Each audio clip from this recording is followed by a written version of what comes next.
আচ্ছা, আজকে আমাদের যে পার্টটা আছে সেটা হচ্ছে জেড এফেক্টিভ বা effective nuclear charge, screening effect অরবিটালসের উপরে, এবং তারপরে আমরা পড়ব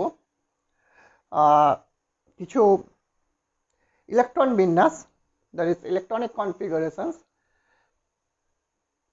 তারপরে আমরা পড়ব হচ্ছে ionic radius, atomic radius, electronegativity, ionisation energy, etcetera. তো আজকে এটা আমরা শুরু করবো ফার্স্ট অফ অল, সেটা হচ্ছে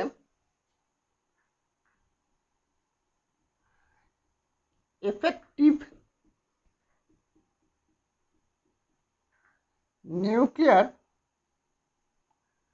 চার্জ। আচ্ছা, এফেক্টিভ নিউক্লিয়ার চার্জটা কি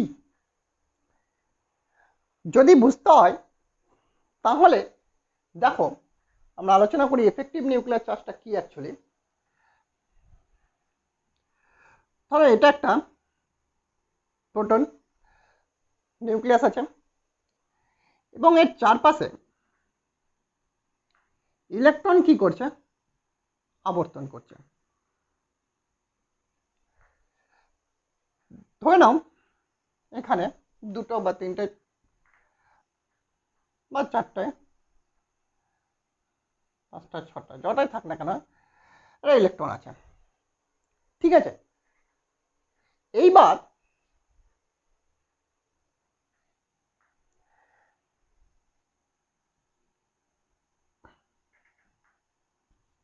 এখানেও ইলেকট্রন আছে,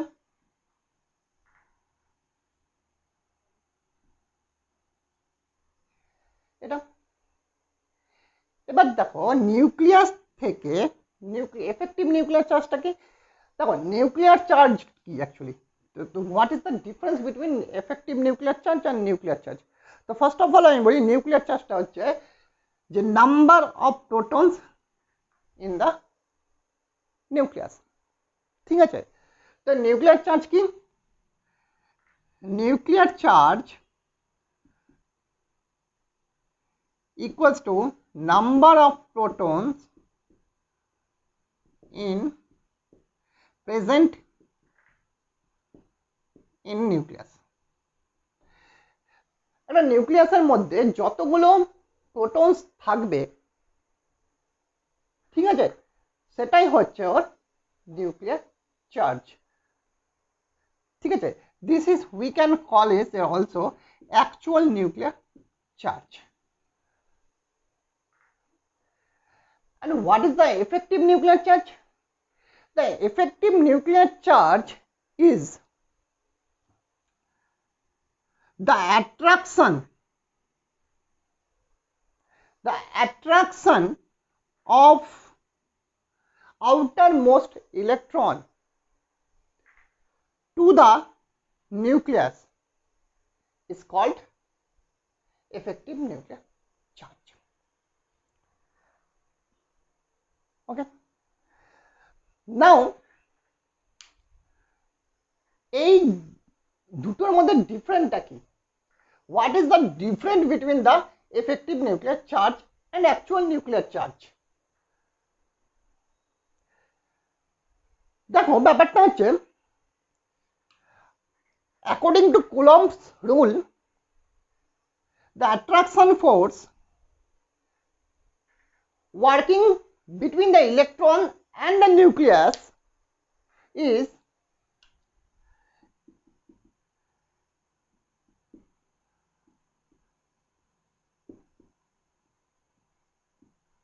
this one, z square by r square. This is a constant term, and this according to Coulomb's rule, what is E? E is the charge of electron and proton, ঠিক আছে। and now just sign change, charge of a proton and charge of an electron is equal, but the sign is opposite. Charge of electron is negative, but the amount is equals to the charge of proton. But sign of proton charge is positive. So now এখন আমরা কি করছি, জিনিসটাকে বোঝার চেষ্টা করি যে এটা কি বললাম, accordings to Coulomb rules. But এই যে চার্জটা আসছে কাজ করছে, এটা কি হচ্ছে আমরা বলবো এক্সপেক্টেড।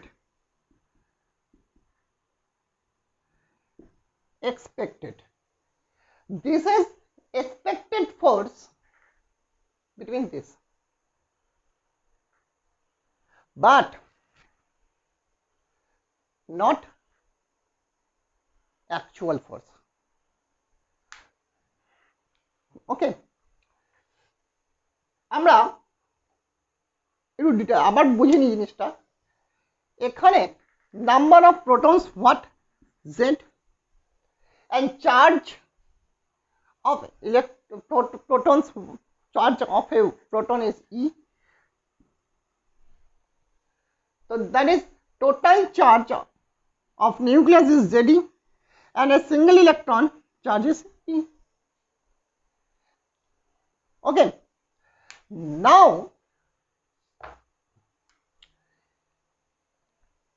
আমি বললাম এটা এক্সপেক্টেড, তাই না? তো যদি এটা এক্সপেক্টেড হয়, তার রিয়েল কি বা অ্যাকচুয়াল কি?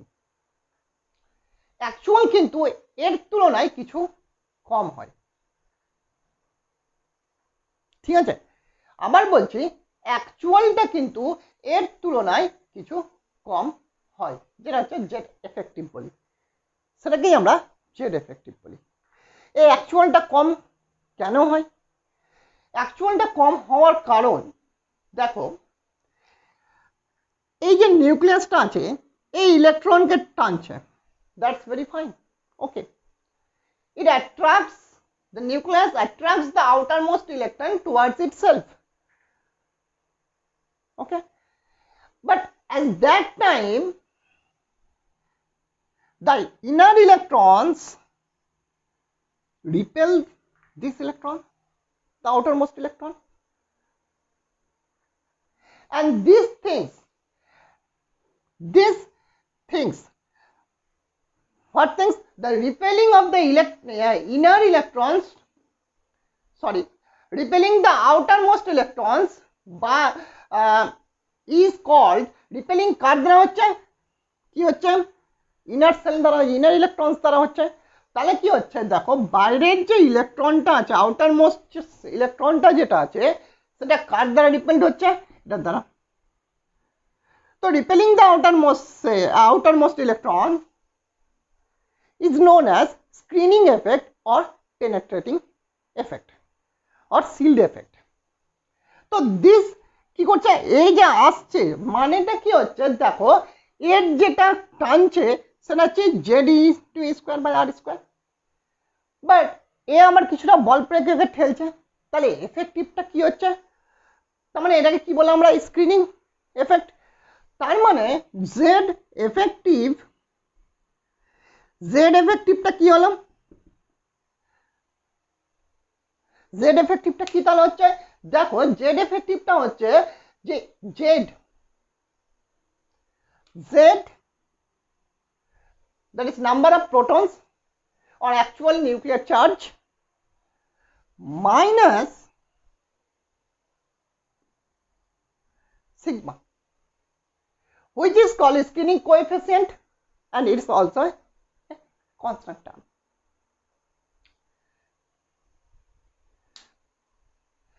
And this ZF is called effective nuclear charge. Effective nuclear charge. Okay, fine.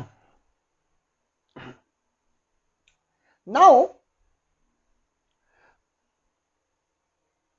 look at the Z effective equals to Z, that is number of protons in the nucleus present in the nucleus, minus sigma, that is scattering coefficient. Clear? তার মানে হচ্ছে একটা জিনিস বুঝতে পারছি যে Z effective is less than Z, that is actual nuclear charge. তাহলে actual nuclear charge যেটা হয় তার থেকে কি হচ্ছে Z effective কম হয়। একটু আগে আমি প্রথমেই স্টার্টিংয়েই আমি এটা তোমাদের বললাম। ক্লিয়ার? আচ্ছা, এইবার একটা জিনিস তো আসলো যে আমরা এটা ক্যালকুলেট কি করে করবো জেড এফেক্টিভ, তাই না? জেড এফেক্টিভ আমরা ক্যালকুলেট কি করে করব? তাহলে আমরা জেড এফেক্টিভ ক্যালকুলেশন দেখে নিই। ধরো একটা এক্সাম্পল নিলাম,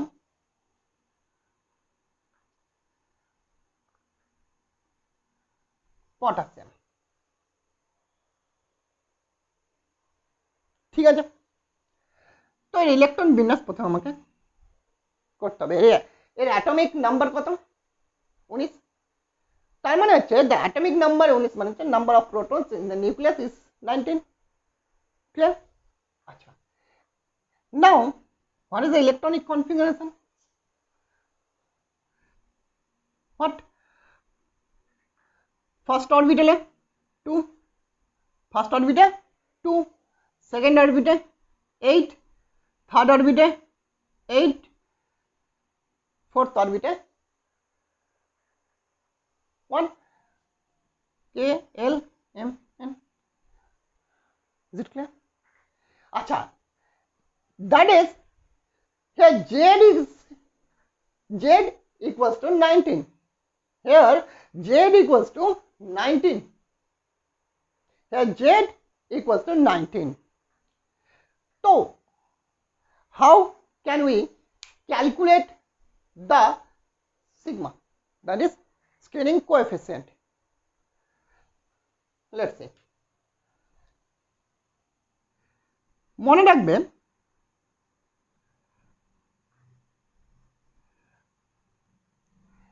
স্ক্রিনিং এফেক্ট যেটা বলছি আমি বলে দিয়ে রাখবেন যে স্ক্রিনিং এফেক্ট যেটা হয় বা এফেক্টিভ নিউক্লিয়ার চার্জ যেটা হয় সেটা কিন্তু বাইরের যতগুলো ইলেকট্রন আছে বাইরের কক্ষপথে তার মধ্যে যে কোনো একটা ইলেকট্রনকে আমরা ধরি, একটা ইলেকট্রনের সাপেক্ষে বের করব। ঠিক আছে, যে কোনো একটা, একই ব্যাপার। ঠিক আছে, এবং বাকিগুলো কি হবে? থাকলো। তো আমরা যেটাকে যে ইলেকট্রনটাকে ধরবো, ধরো outer most orbit,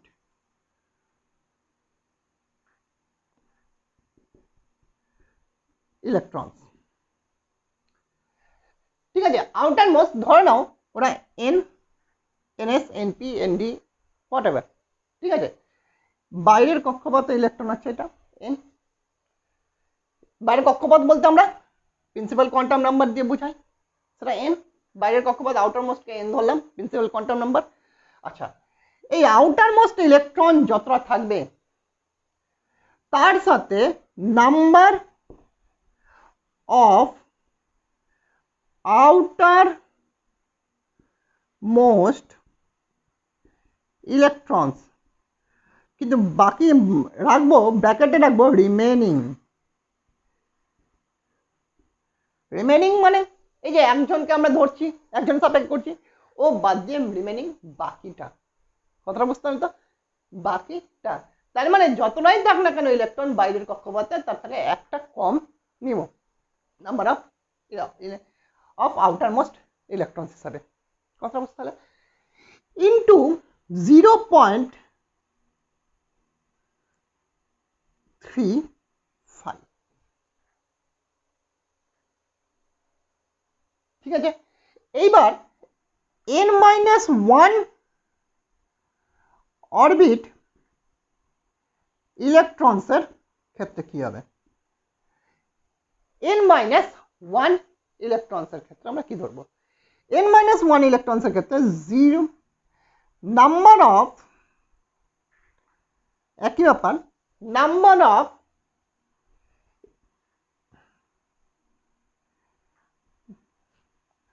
total electrons in n-1 orbit into 0.085. কথাটা বোঝা গেল? মানে আউটারের ভিতরে যতটা ইলেকট্রন আছে সবার যতগুলো ইলেকট্রন আছে ভিতরে, মানে জাস্ট ওর ভিতরেরটা, মানে এটা যদি আউটার হয় তো জাস্ট n-1 মানে এটা n, তাহলে n-1 মানে এটা। কথাটা বুঝতে পারলে? জাস্ট নেক্সট ইনার কথাটা বলতে পারো, ঠিক আছে? তাহলে এটা কত হচ্ছে? 0 ইন্টু 0.085, এটা মিটিয়ে দিই সুবিধা হবে বুঝতে। 0.085। এইবার এর ভিতরে যারা থাকবে n-1 তো হলো, এবার এর ভিতরে যদি কোনো অরবিট থাকে এবং সেখানকার ইলেকট্রন সংখ্যা বাকি যতগুলো থাকে না এর ভিতরে, রেস্ট ইনার বা রিমেইনিং ইনার অরবিট ইলেকট্রনসের ক্ষেত্রে কি হচ্ছে? Number of electrons in rest orbits into 1. কথাটা বোঝা গেল? ক্লিয়ার? রেস্ট ইনার অরবিট ইলেকট্রনসের ক্ষেত্রে কি হচ্ছে? Number of electrons in rest orbit. বুঝবে ব্যাপারটা? এখানে এটা নিচ্ছি আমি, এখানে একটা ইলেকট্রন নিচ্ছি, তাহলে এখানে বাকি কটা ইলেকট্রন হচ্ছে 1 2 3 4 5 6। তার মানে সিগমা ইকুয়ালস টু কি বের করবো? এই ছবিটার ক্ষেত্রে বলছি আমি, এর ক্ষেত্রে পরে আসছি, ঠিক আছে? ছবিটার ক্ষেত্রে দেখো এইটা বাদ, এটাকে লাল করে দিলাম, যে কোনো একটা বাদ, তাহলে ওটা বাদ দিয়ে কটা হলো? 1 2 3 4 5 6, দ্যাট ইজ কি 6 ইন্টু আউটার মোস্ট ইলেকট্রনসের সাথে কি করব? 0.35 দিয়ে গুণ করব, 0.35 প্লাস। এবার n-1 কোনটা? এটা এখানে ইলেকট্রন কটা আছে? 1 2 3 8টা আছে, তাহলে কি হচ্ছে 8 ইন্টু 0.85 প্লাস, ঠিক আছে? এইবার রেস্ট, এর ভিতরে একটা আছে, দুটো ইলেকট্রন। রেস্ট বলতে যদি আরো বাড়ে, আরো যদি ভিতরে থাকতো তাহলে যতগুলো থাকছে সবার মোট ইলেকট্রন, বুঝতে পারলে তো? ঠিক আছে, দেখাচ্ছি তোমাকে পরে এটা। তাহলে এখানে দুটো আছে, 2 ইন্টু 1, তাহলে সিগমা কত দাঁড়াচ্ছে এখানে? এটা কত দাঁড়াচ্ছে?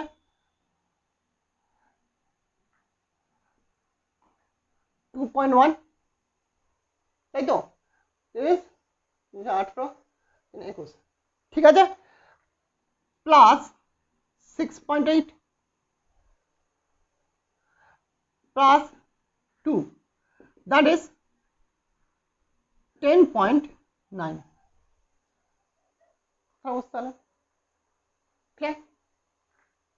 তাহলে এই যে ছবিটা দিয়েছে এর ক্ষেত্রে জেন কত হবে? 8 2 10 7 17, 17 ছিল, তাহলে জেডটা আমার 17, মানে হবে 17 মাইনাস 10.9, 17 মাইনাস 10.9, দ্যাট ইজ 6.1। এর ক্ষেত্রে বের করলাম, এই ছবিটা যেটা এঁকেছিলাম তার ক্ষেত্রে, ঠিক আছে? এবার পটাশিয়ামের ক্ষেত্রে আমরা বের করি।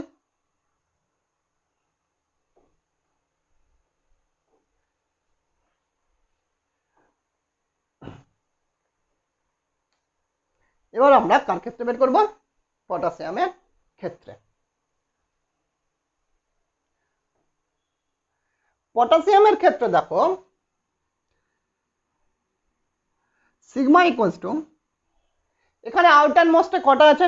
একটা, তার মানে একটা তো আমি বলেছিলাম যটা থাকবে তার থেকে এক কম নিব, কারণ ওটাকে একটা সাপেক্ষে আমরা করছি। তার মানে এখানে বাইরে কোনো ইলেকট্রন আর ধরতে পারবো না, অর্থাৎ 0 ইন্টু 0.35। ক্লিয়ার? এবার n-1 কোনটা? Just next inner 8, 8 into 0.85। এরপরে এর ভিতরে যারা আছে সবার সাথে কি সব যতগুলো ইলেকট্রন আছে এর ভিতরে সেলগুলোতে সমস্ত ইলেকট্রনকে 1 দিয়ে গুণ। তার মানে ভিতরের এর ভিতরে কত আছে? এটা n-1 হয়ে গেল। তাহলে এর ভিতরে টোটাল কত থাকলো? এটা একটা ভিতরে, এটা একটা ভিতরে, তার টোটাল 10টা ইলেকট্রন থাকলো। তাহলে 10 ইন্টু 1। কথাটা বুঝতে পারছো? তাহলে 6.8 প্লাস 10 দ্যাট ইজ 16.8। তাহলে জেড effective সমান 19, that is Z minus 16.8, that is কত হলো তাহলে? 2.2।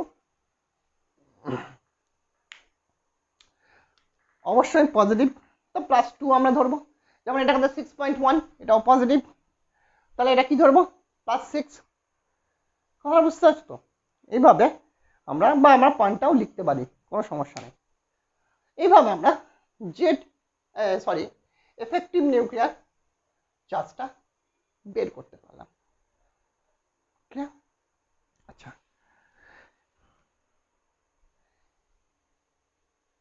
মিটাই নাও।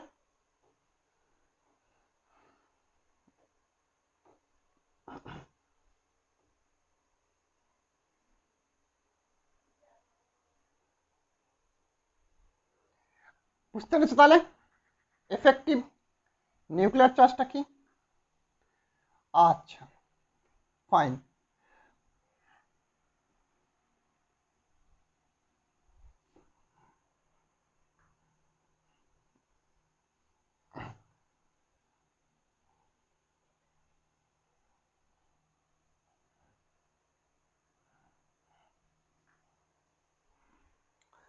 ঠিক আছে। আচ্ছা, এবার যেটা আমরা করবো এফেক্টিভ নিউক্লিয়ার চার্জ পিরিয়ডিক টেবিলের সাপেক্ষে কিভাবে পরিবর্তিত হয়।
আচ্ছা দেখো পিরিয়ডিক টেবিল আমরা একটু আঁকলাম।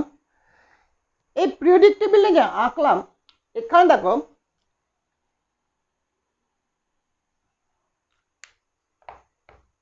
এইভাবে যেটা চলে,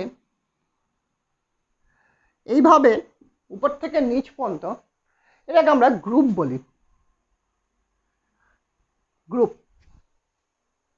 ঠিক আছে, প্রত্যেকটা এটা একটা গ্রুপ, এটা একটা গ্রুপ, এটা একটা গ্রুপ। ঠিক আছে, মোট 18টা গ্রুপ আছে মডার্ন পিরিয়ডিক টেবিলে। আচ্ছা এইভাবে যেটা যাই আমরা সেটাকে আমরা পিরিয়ড বলি, পিরিয়ড। আর এদিক থেকে এদিকে যাওয়াটা হচ্ছে, এই সাইডটা হচ্ছে লেফট আর এটা রাইট, অর্থাৎ লেফট টু রাইট, আর একটা হচ্ছে আপ টু ডাউন। এটা ডাউনওয়ার্ড আর এটা হচ্ছে আপওয়ার্ড। আপ থেকে down, left to right. Effective nuclear charge এটা কিভাবে পরিবর্তন হয়। ঠিক আছে, তো এফেক্টিভ নিউক্লিয়ার চার্জ যদি দেখো, তাহলে এই এফেক্টিভ নিউক্লিয়ার চার্জ যখন দেখো যে উপর থেকে যখন নিচে নামবো, ঠিক আছে, তখন ইজেড এফেক্টিভ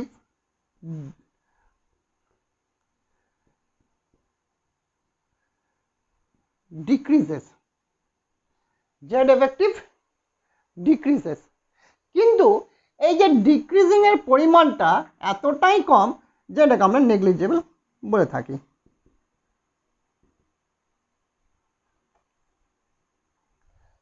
ঠিক আছে, আর হচ্ছে লেফট টু রাইট যদি যাও পিরিয়ড ওয়াইজ গ্রুপ ওয়াইজ, আর মানে উপর থেকে নিচে যদি নামো ডাউনওয়ার্ডে যদি যাও, তাহলে এফেক্টিভ নিউক্লিয়ার চার্জ ডিক্রিজ করে, যেটা আমরা নেগলিজেবল বলতে পারি।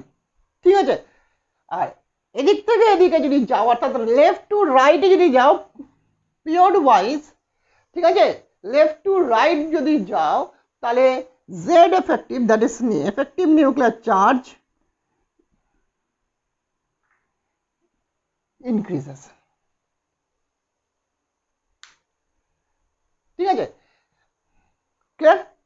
কি হচ্ছে, জেড এফেক্টিভ ইনক্রিজ করছে। কথাটা বুঝতে পারছো? ক্লিয়ার? তো এটা গেল আমাদের জেড এফেক্টিভ নিউক্লিয়ার চার্জ। আচ্ছা এবার যেটা আমরা আসবো সেটা হচ্ছে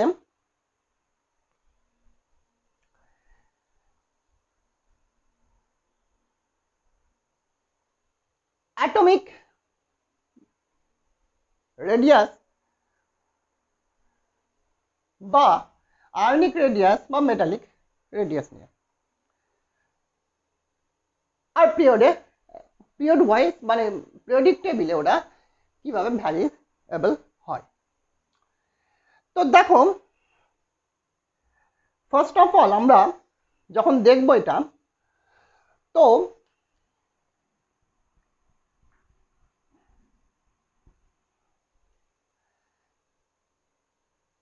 এই যে তোমার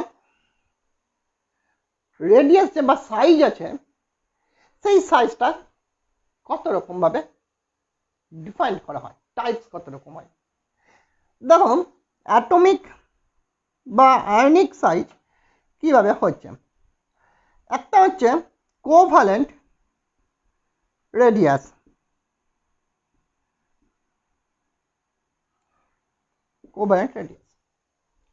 কোভ্যালেন্ট রেডিয়াস মানে হচ্ছে দুটো অ্যাটম একে অপরের সাথে কোভ্যালেন্ট বন্ড করেছে, ঠিক আছে, এবং সেই বন্ডের দূরত্বটা কি, এই বন্ড করা অবস্থাতে একটা নিউক্লিয়াস থেকে আর একটা নিউক্লিয়াসের মধ্যে যেটা দূরত্ব সেটা হচ্ছে কোভ্যালেন্ট বন্ড লেন্থ। আর এটার এই দূরত্বটার অর্ধেক যদি করা হয়, তাহলে অর্ধেক যে মানটা পাবো সেটাকেই আমরা বলি কোভ্যালেন্ট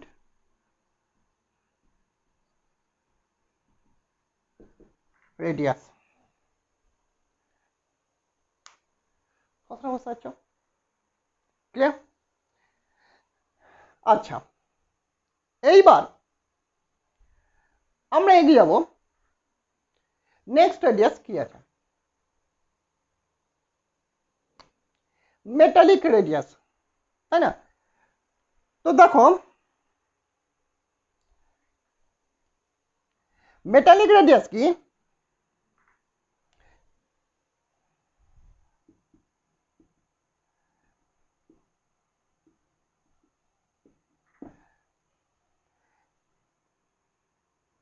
একটা মেটাল আরেকটা মেটালের সাথে যুক্ত আছে, পরপর খাপকে বসে একটা ক্রিস্টাল তৈরি করেছেন, তাই না?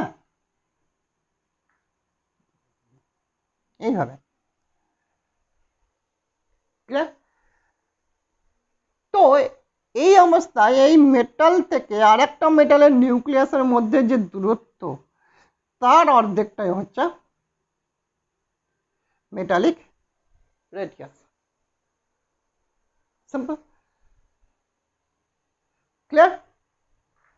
আচ্ছা, এবার আসছি আমরা ভ্যান ডার ওয়ালস রেডিয়াস।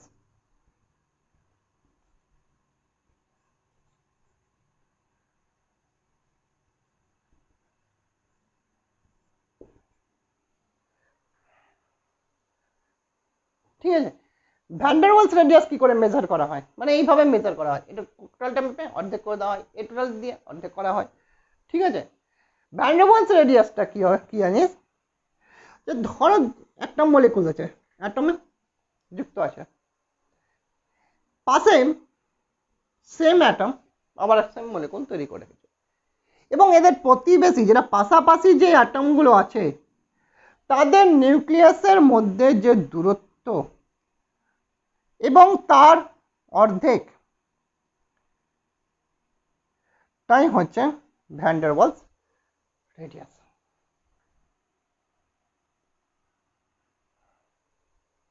কথাটা বোঝা গেল? তাহলে সবচেয়ে বড় হচ্ছে এটা, তারপরে হচ্ছে মেটালিক, তারপরে হচ্ছে কোভ্যালেন্ট। কোভ্যালেন্ট রেডিয়াসটা সবচেয়ে ছোট হয়। ক্লিয়ার? কোনো সমস্যা নেই? আচ্ছা,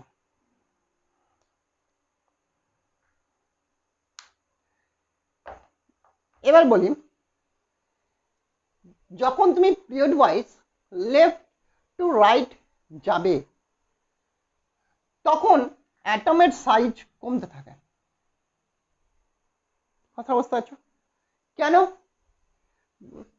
এই যে পিরিয়ড থাকে এক একটা, 7টা পিরিয়ড, 1 2 3 4 5 6 7, 7টা পিরিয়ড আর 18টা গ্রুপ।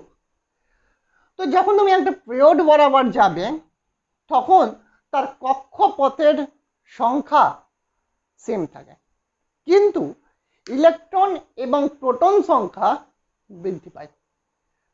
ঠিক আছে, ফর অ্যান এক্সাম্পল যদি দেখি আমরা, দেখো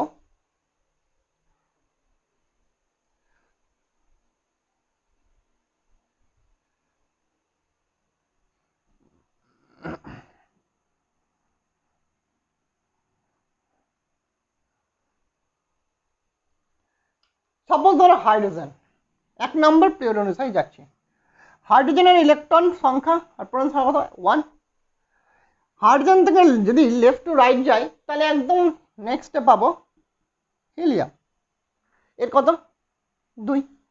তো ইলেকট্রন বিন্যাস করো, ঠিক আছে, প্রথম কক্ষপথে কি হবে 1, আর এর প্রথম কক্ষপথে হবে 2, কারণ দুটোর বেশি, এক একটা কক্ষপথে কটা ইলেকট্রন, প্রথম কক্ষপথে কটা ইলেকট্রন থাকে 2, সর্বাধিক ইলেকট্রন বিন্যাস। বা তুমি এটা NS1 বলো, NS2 বলো, সরি 1s1 বলো আর 1s2 বলো। তো দেখো তার মানে কি হচ্ছে, হাইড্রোজেন এর ক্ষেত্রে একটা ইলেকট্রন, হিলিয়ামের ক্ষেত্রে ইলেকট্রন সংখ্যা বাড়ছে, আর এখানে প্রোটন সংখ্যাও বাড়বে, এখানে জেড এখানে জেড, এখানে জেড সমান 2, এখানে জেড সমান 1। তাহলে দেখো কক্ষপথ বাড়ছে না, কিন্তু প্রোটন সংখ্যা ইলেকট্রন সংখ্যা বাড়ছে। তো প্রোটন সংখ্যা যদি বাড়ে তো এফেক্টিভ নিউক্লিয়ার চার্জ বেশি হচ্ছে, তাই না? এফেক্টিভ নিউক্লিয়ার চার্জ যদি বেশি হয় তাহলে কি হচ্ছে, আকর্ষণ বলটা কি হচ্ছে বাড়ছে, এর ফলে এই ইলেকট্রনগুলো নিউক্লিয়াসের দিকে সরে আসছে, যার ফলে আকার ছোট হয়ে যাচ্ছে। কথাটা বুঝতে পারছো? আচ্ছা, এইবার যদি তুমি উপর থেকে নিচে নামো, উপর থেকে নিচে নামলে দেখবে ইলেকট্রন সংখ্যা বা প্রোটন সংখ্যা উভয় বাড়ছে ঠিকই, তার সাথে সাথে কক্ষপথ সংখ্যাও বাড়ছে। ফর অ্যান এক্সাম্পল, লিথিয়ামের ক্ষেত্রে লিথিয়ামের কত ইলেকট্রন বা প্রোটন সংখ্যা 3, ইলেকট্রন বিন্যাস করলে কি হবে 2 1, তো কটা কক্ষপথ পেলাম 2। ঠিক আছে, সোডিয়ামে চলে আসো, সোডিয়ামের কত 11, কত হবে 2 8 1, কটা কক্ষপথ পেলাম 3টা। তো দেখো কক্ষপথ যদি বাড়ে, অর্থাৎ লিথিয়ামের ক্ষেত্রে নিউক্লিয়াস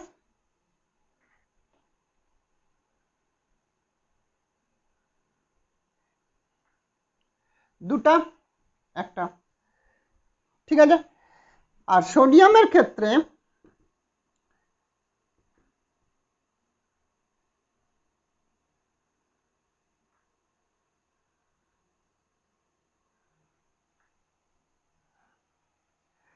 তিনটা ছিল, প্রথমে 2, তারপরে 8,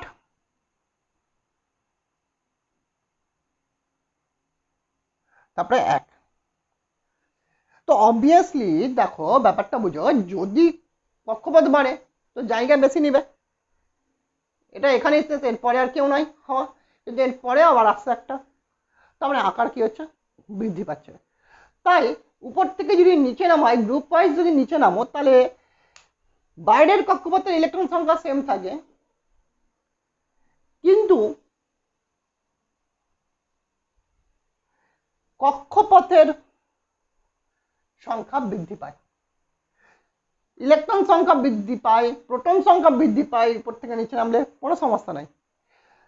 ঠিক আছে, কমা উচিত ছিল, কমবে, প্রোটন সংখ্যা ইলেকট্রন সংখ্যা কমবে, এটাকে টানবে, কিন্তু এর থেকে তো বেশি ভিতরে আনতে পারবে না। কথাটা বুঝতে পারছো তো? এটা বাইরে আছে, এর থেকে তো ভিতরে দিয়ে না আনতে পারবে না, কারণ এরপরে তো একটা আছে এখানে। তার ফলে কি হচ্ছে, এর আকার এর তুলনায় বড় হচ্ছে, অর্থাৎ উপর থেকে নিচে যদি নামি আকার বৃদ্ধি পাবে, সাইজ বৃদ্ধি পায়। ঠিক আছে, আচ্ছা, ইলেকট্রোনেগেটিভিটি অবশ্যই জেড এফেক্টিভ যত বৃদ্ধি পায় ইলেকট্রোনেগেটিভিটি তো বাড়বে, কারণ ইলেকট্রোনেগেটিভিটি কাকে বলে? বন্ধন করার পর, সমযোজী বন্ধন করার পর ধরো এ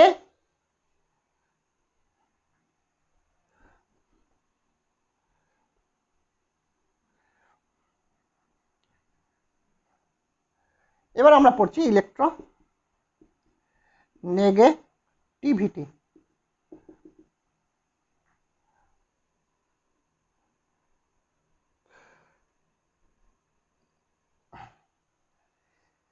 ইলেকট্রোনেগেটিভিটি ইলেকট্রোনেগেটিভিটি দেখো, যদি আমি কি বললাম ইলেকট্রোনেগেটিভিটি কাকে বলে, ধরো এ আর বি সমযোজী বন্ধন করেছে, তার মানে কি এর একটা ইলেকট্রন এখানে দিয়েছে, এর একটা ইলেকট্রন এখানে দিয়েছে, তো ইলেকট্রন দুটো মাঝখানে থাকে, ঠিক আছে, দুজনের অধিকার যেহেতু সমান থাকে।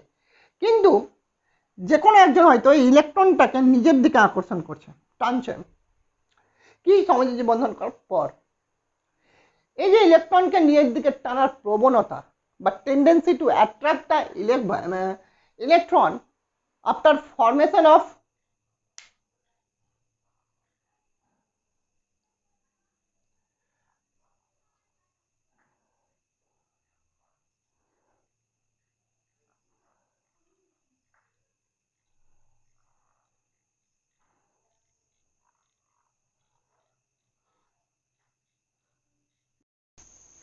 আচ্ছা কি বলছিলাম, ইলেকট্রোনেগেটিভিটিটা কি ছিল? এই যে কোভ্যালেন্ট বন্ড করার পর যে বন্ধন ইলেকট্রনটা বা বন্ড ইলেকট্রনসটাকে নিজের দিকে টানার টেন্ডেন্সি বা অ্যাট্রাক্ট করার টেন্ডেন্সিটাকে আমরা কি বলি? ইলেকট্রোনেগেটিভিটি। এবার লেফট টু রাইট যত যাবে জেড এফেক্টিভ বাড়বে, জেড এফেক্টিভ যত বাড়বে তত কি হবে? ইলেকট্রনকে নিজের দিকে অ্যাট্রাক্ট করার প্রবণতা বৃদ্ধি পাবে। এর ফলে কি হচ্ছে? ইলেকট্রোনেগেটিভিটি বৃদ্ধি পাচ্ছে, অর্থাৎ ইলেকট্রোনেগেটিভিটি কি হচ্ছে? লেফট টু রাইট গেলে বৃদ্ধি পাচ্ছে। এবার গ্রুপ ওয়াইজ যদি উপর থেকে নিচে নামি তাহলে জেড এফেক্টিভ কি হয়? ডিক্রিজ করে। তো ডিক্রিজ যদি করে তাহলে কি হচ্ছে? ইলেকট্রোনেগেটিভিটি অলসো ডিক্রিজ করবে। কথা বুঝতে পারলে? ক্লিয়ার? আচ্ছা, তো এটা গেল আমাদের ইলেকট্রোনেগেটিভিটি পিরিয়ডিক টেবিলের উপরে ভিত্তি করে। এইবার আমরা আসবো ionization energy. Ionization energy, ionization energy কাকে বলে? আয়োনাইজেশন এনার্জিকে কাকে বলে? আয়োনাইজেশন এনার্জি বলা হয় যে কোনো অ্যাটমে সবচেয়ে বাইরের কক্ষপথে, that is outer most orbit থেকে একটা ইলেকট্রন বের করতে যে পরিমাণ এনার্জির প্রয়োজন হয় সেটাকেই আমরা বলি আয়োনাইজেশন এনার্জি। দেখো ব্যাপারটা হচ্ছে এরকম, এর একটা ধরে নাও অরবিট অ্যাটম আছে, সাপোজ ধরে নাও এটা আছে, তো এখান থেকে একটা ইলেকট্রন বের করতে, এটা আউটার মোস্ট সেল আছে এখানে, তো এই আউটার মোস্ট সেল থেকে একটা ইলেকট্রন রিলিজ করতে যে পরিমাণ এনার্জি লাগবে সেটাকে আমরা বলি আয়োনাইজেশন এনার্জি। কথা বুঝতে হবে? আয়োনাইজেশন এনার্জি সম্পর্কে আরেকটু বলি। আয়োনাইজেশন এনার্জি কি হয়? একটা ইলেকট্রনকে বের করতে কি হচ্ছে, যে পরিমাণ এনার্জি লাগছে সেটাকে আয়োনাইজেশন এনার্জি বলি। তো দেখো জেড এফেক্টিভ যদি এখানে বেশি হয় তাহলে এই বাইরের ইলেকট্রনকে কি করবে? বেশি টানবে বা ধরে রাখবে বেশি এনার্জি দিয়ে।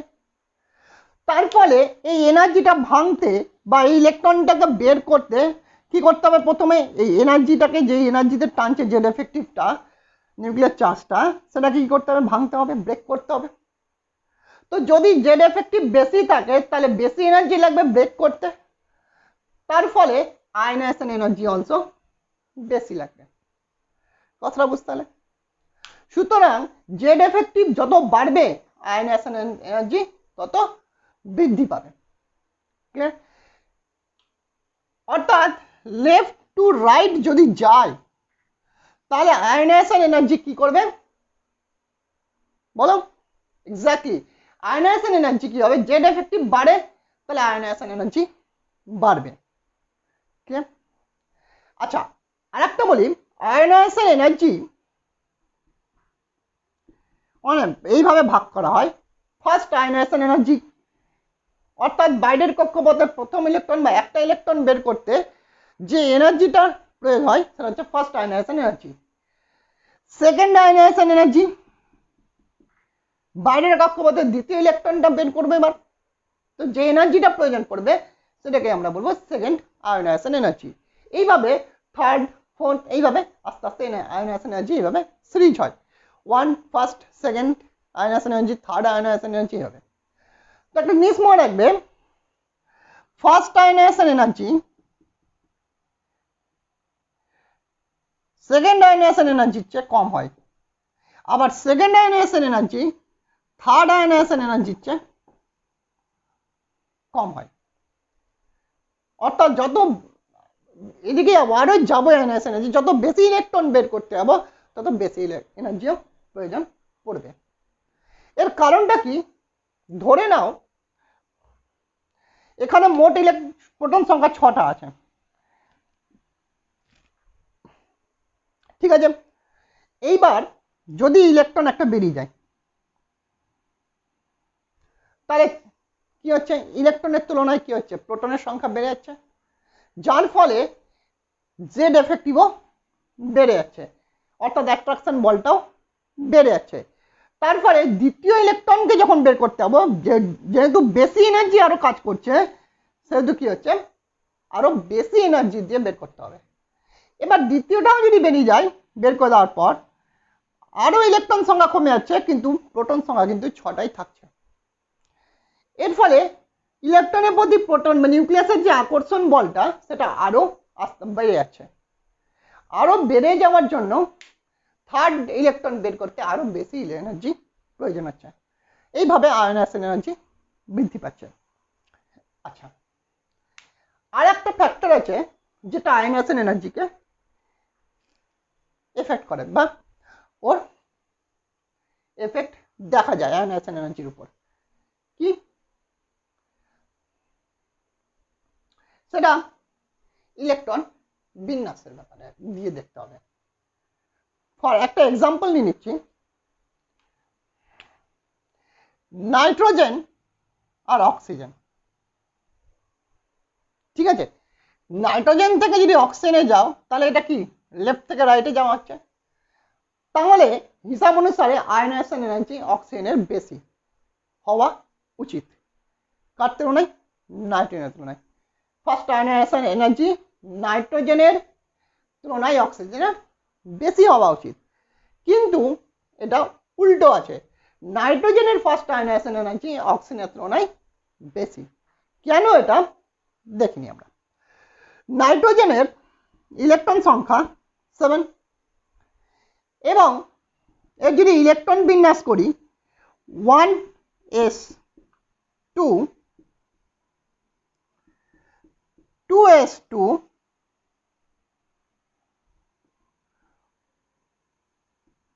তাহলে কটা ইলেকট্রন হলো? 2 2 4, আর কটা আছে? 3টে।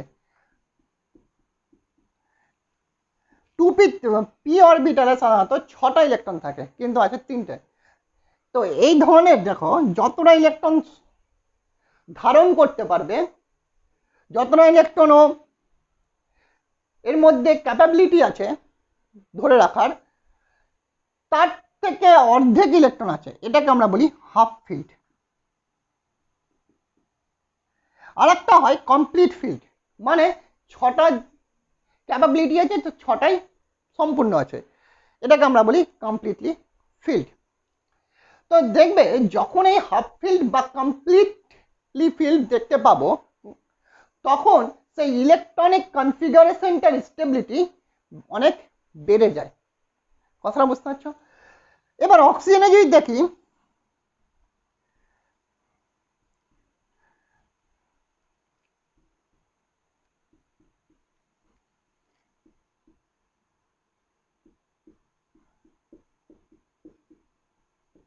এটা দেখো 6টা ক্যাপাবিলিটি আছে, কিন্তু এখানে আছে 4টা, অর্থাৎ না কমপ্লিটলি ফিল্ড না হাফ ফিল্ড।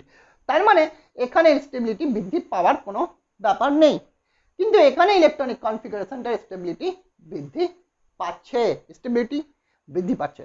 তো যখন স্টেবিলিটি বৃদ্ধি পেয়ে যাচ্ছে, তখন এখানকার ইলেকট্রন নাইট্রোজেনের বাইরের কক্ষপথ থেকে ইলেকট্রন সহজে বের করতে চাইবে না। এর ফলে নাইট্রোজেনের আয়নাইজেশন, ফার্স্ট আয়নাইজেশন এনার্জি কি হচ্ছে, বেশি হয়ে যাচ্ছে এর তুলনায়।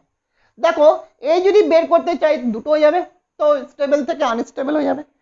কিন্তু অক্সিজেন যদি তার একটা ইলেকট্রন বের করে দেয়, তাহলে এটা আবার দেখো বের করে দিলে 3টা হয়ে যাচ্ছে, অর্থাৎ হাফ ফিল্ড হয়ে যাচ্ছে। তো এ সহজেই বের করতে চাইবে, কারণ এর তুলনামূলক স্টেবিলিটি পাচ্ছে।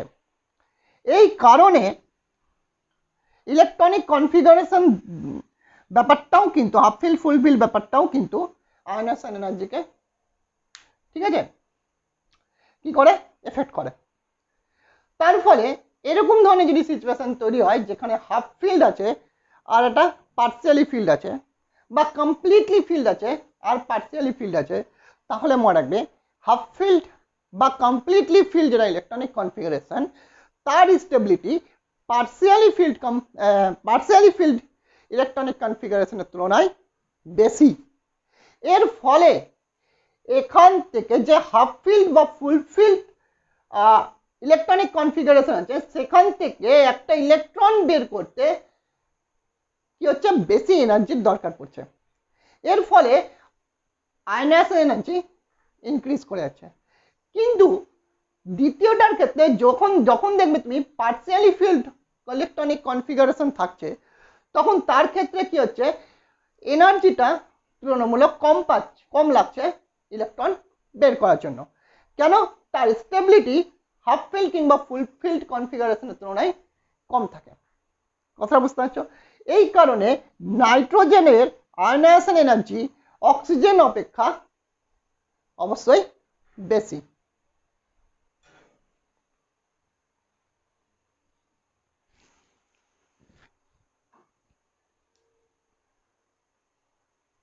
আচ্ছা,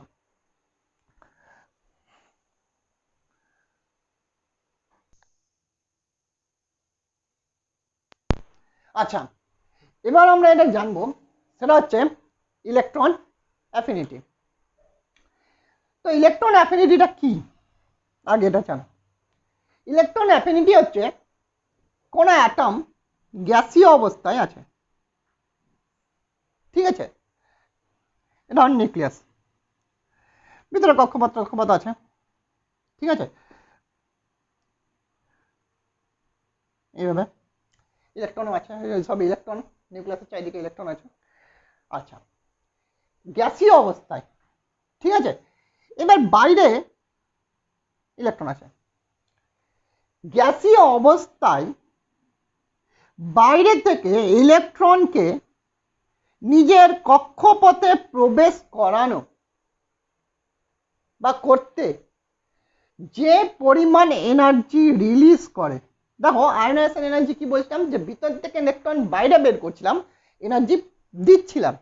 কিন্তু এবার ওই অপোজিট অনেকটা অ্যাফিনিটিটা, বাইরে থেকে গ্যাসীয় অবস্থায় বাইরে থেকে কোনো ইলেকট্রনকে পরমাণুর বা অ্যাটমের আউটার মোস্ট অরবিটে প্রবেশ করাতে গেলে বা করার সময় যে পরিমাণ এনার্জি রিলিজড হয়, সেটাকে আমরা বলি কি, electron affinity.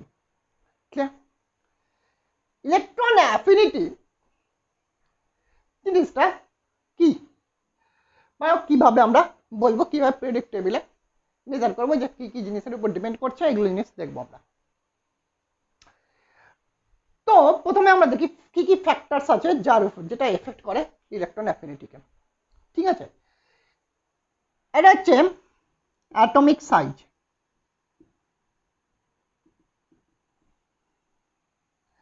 Obviously Z effective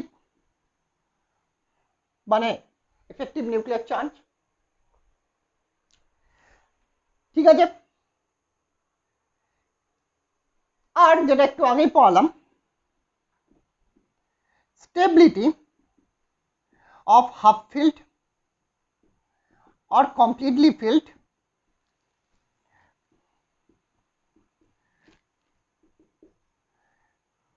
orbital।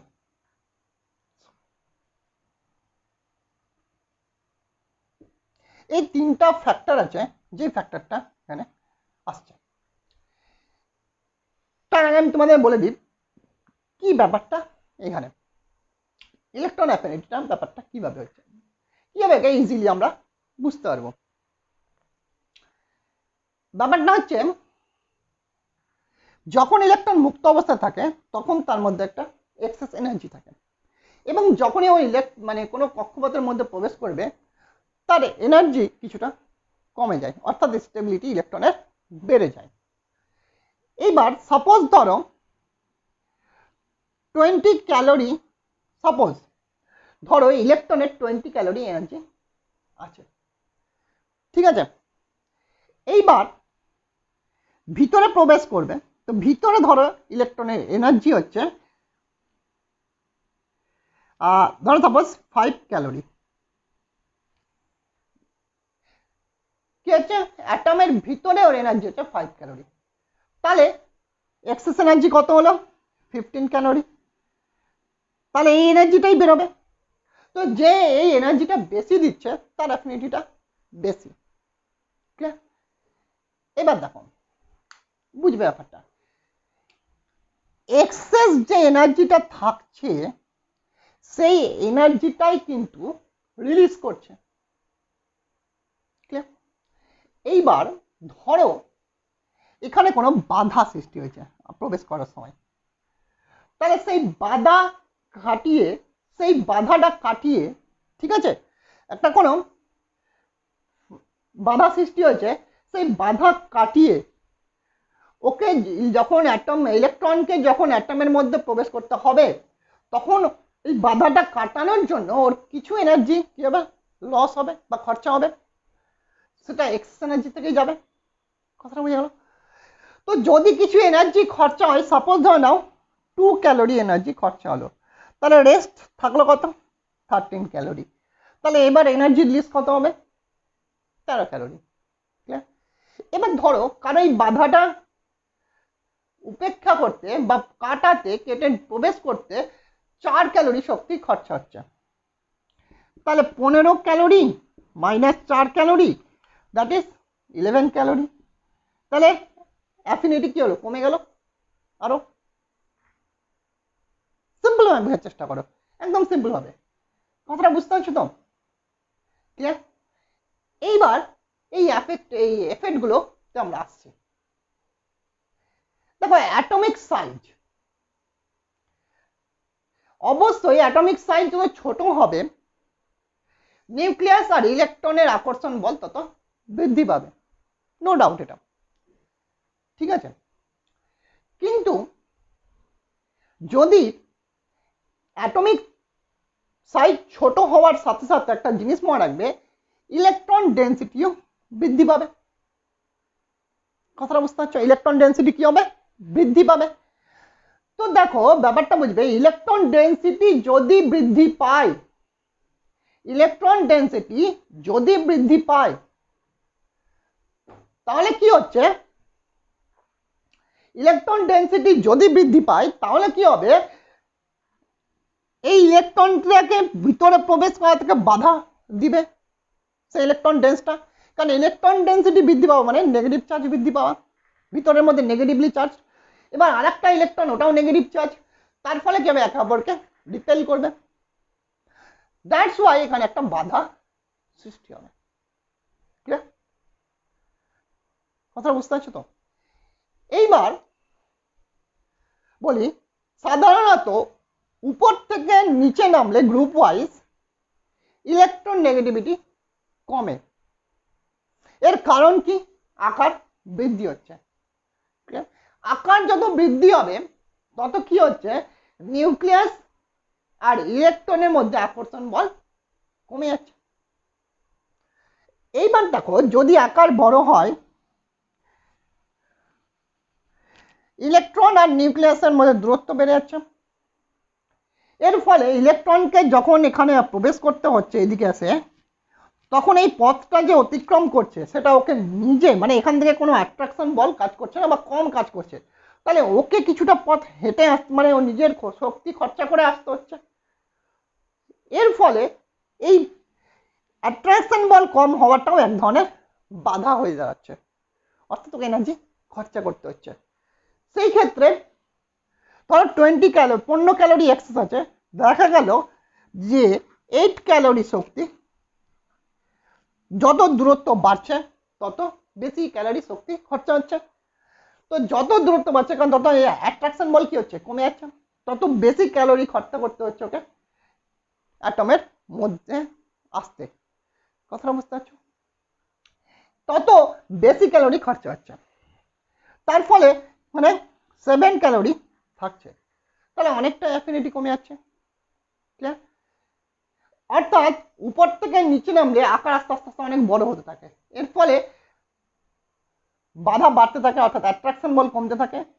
তার ফলে এনার্জি কি হচ্ছে, এক্সেস এনার্জি যেটা ছাড়তো সেটা খরচা হচ্ছে, তার ফলে অ্যাফিনিটি কমছে, তার মানে অ্যাফিনিটিও কমছে, কারণ যেটা এক্সেস এনার্জি থাকবে সেটাই রিলিজ করছে। কথাটা বোঝা গেল? সিম্পল ভাবে বোঝার চেষ্টা করো, এটা সিম্পল ওয়ে বুঝার। ক্লিয়ার? আচ্ছা, কিন্তু একটা জিনিস মনে রাখবে, ফ্লোরিন থেকে ক্লোরিনে যদি যাও, অর্থাৎ প্রথম থেকে দ্বিতীয়টা থেকে, মানে ফ্লোরিন থেকে ক্লোরিনের দিকে যাচ্ছ বা অক্সিজেন থেকে সালফারের দিকে যাচ্ছ, এতে কি হয়, ফ্লোরিন আর ক্লোরিনের মধ্যে মনে রাখবে electron affinity of fluorine is less than electron affinity of chlorine. কেন স্যার, এটা তো নিচে, তাহলে আকার তো বড় হচ্ছে। এক্স্যাক্টলি, তাহলে তো এই হিসাবে কমা উচিত, কিন্তু ব্যাপারটা বুঝবেন, ফ্লোরিন আকারে অনেক ছোট, এফ ফ্লোরিন আকারে অনেক ছোট, এই কারণে এর মধ্যে ইলেকট্রন ঘনত্ব যেটা আছে সেটা অনেক বেশি হয়ে যাচ্ছে। কথাটা বুঝতে পারছো তো? ক্লিয়ার? আর ক্লোরিন তুলনামূলক আকারে একটু বড়, মানে ক্লোরিন আকার একটু বড় হওয়ার জন্য এমন একটা আকার পেয়েছে, মানে নিচের গুলো তো আরো বড় আর উপরটা আরো অনেক ছোট, নিচের গুলো অনেক বড়, তার মানে উপরটা অনেক ছোট নিচের গুলো অনেক বড়, তাহলে এটা এমন একটা আকার পাচ্ছে যেটা না খুব বড় আর না খুব ছোট। এই ধরনের আকারকে বলা হয় অপটিমাম সাইজ।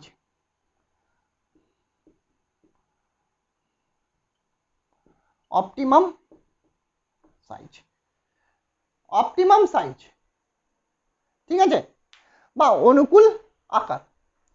অর্থাৎ এর আকার খুব বড় না যে বাইরের ইলেকট্রন আর নিউক্লিয়াসের মধ্যে অ্যাট্রাকশন বলটা অনেক কম, বা এর আকার অনেক ছোট না যে ইলেকট্রন ঘনত্বটা অনেক বেশি। কারণ ইলেকট্রন ঘনত্ব যদি বেশি হয়, যে ইলেকট্রনটা আসবে ওর কি হচ্ছে, এখানে রিপালশন বেশি হবে, তার ফলে কি হচ্ছে, এনার্জি খরচা হবে। এই জন্য ধরে নাও 15 ক্যালোরির মধ্যে রিপালশন ভেদ করতে 5 ক্যালোরি শক্তি খরচা হয়ে যাচ্ছে ফ্লোরিনের, তাহলে ও 10 ক্যালোরি শক্তি ছাড়ছে। আর 15 ক্যালোরির মধ্যে 3 ক্যালোরি শক্তি খরচা হচ্ছে এর, কারণ এর আকার খুব বড় না যে অ্যাট্রাকশন খুব কম, আর না খুব ছোট যে ঘনত্ব খুব বেশি যে ওকে রিপেল করবে ইলেকট্রনটাকে, ঠিক আছে, যার জন্য কম এনার্জি খরচা হচ্ছে, তার ফলে 12 ক্যালোরি। কথাটা বুঝতে পারছো? ক্লিয়ার? তার ফলে কি হচ্ছে, এর ইলেকট্রন অ্যাফিনিটি ক্লোরিনেরটা বেশি হয়ে যাচ্ছে ফ্লোরিনের তুলনায়। ক্লিয়ার? অর্থাৎ এদের ক্ষেত্রে, হ্যালোজেনের ক্ষেত্রে ফ্লোরিন ক্লোরিনের সবচেয়ে বেশি, তারপরে ফ্লোরিন, তারপরে ব্রোমিন, তারপরে আয়োডিন, মানে আস্তে আস্তে আকার যত বাড়ছে তত কমতে থাকছে অ্যাফিনিটি। এটা কি ইলেকট্রন অ্যাফিনিটি।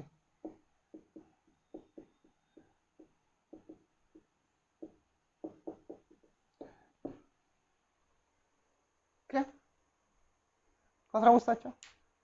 ঠিক আছে। আচ্ছা, জেড এফেক্টিভ, স্বাভাবিকভাবে জেড এফেক্টিভ যত বাড়বে অবশ্যই তত কি হবে, অ্যাফিনিটিও বৃদ্ধি পাবে। জেড এফেক্টিভ যত বাড়বে অ্যাফিনিটিও বৃদ্ধি পাবে, তত সহজে ইলেকট্রন প্রবেশ করবে। তাহলে বেশি এনার্জি যে বাইরে থেকে যে এক্সেস এনার্জি ছিল তার থেকে বেশি এনার্জি খরচা হচ্ছে না, তার ফলে বেশি এনার্জি রিলিজ করছে, দ্যাট ইজ অ্যাফিনিটি বেশি।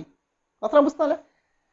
স্টেবিলিটি, এবার যদি দেখো ব্যাপারটা মানে হাফ ফিল্ড আর ফুল ফিল্ড হলে যেমন ইলেকট্রন প্রবেশ করাতে বের করাতে চায় না, বেশি এনার্জি লাগে বের করতে, কারণ সহজে বেরোতে চায় না। তাই এখানে মনে রাখবে, যেহেতু সহজে এরাও তেমন স্টেবিলিটি হাফ ফিল্ড আর ফুল ফিল্ড বা কমপ্লিটলি ফিল্ড হলে পরে ঠিক একই রকম ভাবে বাইরে থেকে কোনো ইলেকট্রনকেও প্রবেশ করতে দিতে চায় না। কথাটা বুঝতে পারলে? এক্ষেত্রে কিন্তু অ্যাফিনিটি কমে যায়। কেন? যখন ও দিতে চাইছে না মানে কি, বাইরে থেকে যে ইলেকট্রনটা আসছে তাকে বাধা দিচ্ছে, আর ইলেকট্রন প্রবেশ করার জন্য সেই বাধাটাকে অতিক্রম করতে হচ্ছে, সেই বাধাটা অতিক্রম করার জন্য এনার্জি বেশি খরচা করতে হচ্ছে, অর্থাৎ যে এক্সেস এনার্জিটা ছিল তার থেকে বেশি এনার্জি খরচা হচ্ছে, ফলে যেটা এনার্জি রিলিজ করবে তার পরিমাণটা কমে যাচ্ছে। কথাটা বুঝতে পারছো? তাহলে আমরা কি দাঁড়ালাম, এই তিনটা জিনিসের উপর ডিপেন্ড করে, উপর থেকে নিচে আকার বৃদ্ধি পাচ্ছে, তার ফলে ইলেকট্রন অ্যাফিনিটি হ্রাস পাচ্ছে, এদিক থেকে এদিকে আকার ছোট পাচ্ছে, লেফট টু রাইট গেলে, ঠিক আছে, তার ফলে অ্যাফিনিটি বৃদ্ধি পাচ্ছে। ক্লিয়ার? আর কিছু এক্সেপশনাল আছে যেটা দেখলাম, সেটা এক্সেপশনাল কিছুই নাই, জাস্ট সাইজের জন্যই হচ্ছে। ক্লিয়ার? যেহেতু এই জিনিসগুলোর উপর, ফ্যাক্টরগুলোর উপর ডিপেন্ড করে। তো আজকে আমরা যেটা শিখলাম সেটা ভালো করে প্র্যাকটিস করবে, ভালো করে পড়বে, আর কোনো সমস্যা হলে আমাকে হোয়াটসঅ্যাপে অবশ্যই জানাবে। Thank you.